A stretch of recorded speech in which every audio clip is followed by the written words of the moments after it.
தெரியாதா என்ன? குற்றம் சாட்டப்பட்டவர்களின் மருமகளுக்கு மதிப்பு தராமல் கொலைவாளியின் மேலே அவ்வளவு அவசரமாக நடைபெறுவார்கள். இதற்கு பேரா நீதி, இதற்கு பேரா நேர்மை, இதற்கு பேரா அரசு, இதற்கு பேரா அரசாங்கம் மன்னன். என்ன? அரசே. கண்ணகி, உன் கணவன் கையில் இருந்தது அரசி கோப்பெரு தேவியின் சிலம்பு. கோப்பெரு தேவியின் சிலம்பில்லை, கோவலன் தேவியா மின்னடி சிலம்பு. நம்ப முடியாது என்னால். நீ யார் நம்புவதற்கு?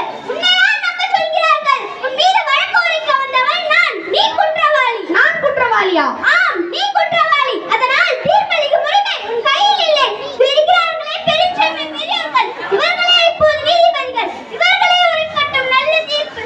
அண்ணன் செய்த குற்றத்தை மறைத்து விடாமல் தாய் மீது ஆணையாக, தமிழ் மீது ஆணையாக, தாயகத்து மக்கள் மீது ஆணையாக தீர்ப்பு கூறுங்கள். நல்ல தீர்ப்பு கூறுங்கள். சரி, உன் வழக்குக்கு என்னம்மா ஆதாரம்? ஆதாரம் இந்த சிலம்பு. அப்படியானால் தேவி அணிந்திருக்கும் சிலம்பு? அதில் ஒன்று என்னுடையது. அம்மா, தேவி அணிந்திருக்கும் சிலம்பு நீ உன்னதுதான் என்பதை மெய்ப்பித்து காட்டுவாயா? உன் மனைவியின் பழைய சிலம்பில் உள்ள பரங்கள் முத்துக்களா மாணிக்கங்களா? முத்துக்கள், அதுவும் கொற்கை முத்துக்கள்.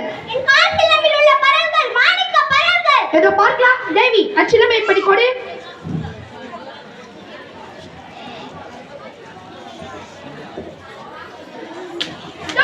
பார்த்தாயா முத்துக்கள்? அடுத்த சிலம்பு. தேவி, மற்றொரு சிலம்பை எப்படி கொடு.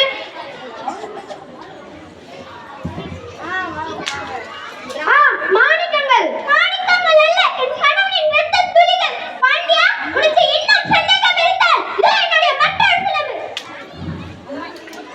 ஐயையையோ, ஏன் இந்த வாட்டம்? தமிழகம் சிரிக்கிறது பாண்டியா. நீ தலை குனிந்து நிற்பதை பார்த்து தமிழ்நாடு மறைநூல் திருக்குறள் நீதி வழங்கிய செய்தி கேட்டு கேலி பேசுகிறது. உனக்கு செங்கோல் எதற்காக? தேவையில்லை. பாதகம் புரிந்த உனக்கு மணிமுடி எதற்காக? தேவையில்லை.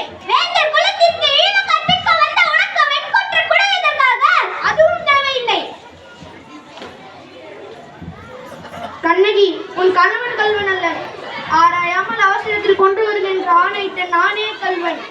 தமிழே, தாயகமே, என் தாயே, என்னை மன்னித்து விடுமா? அடே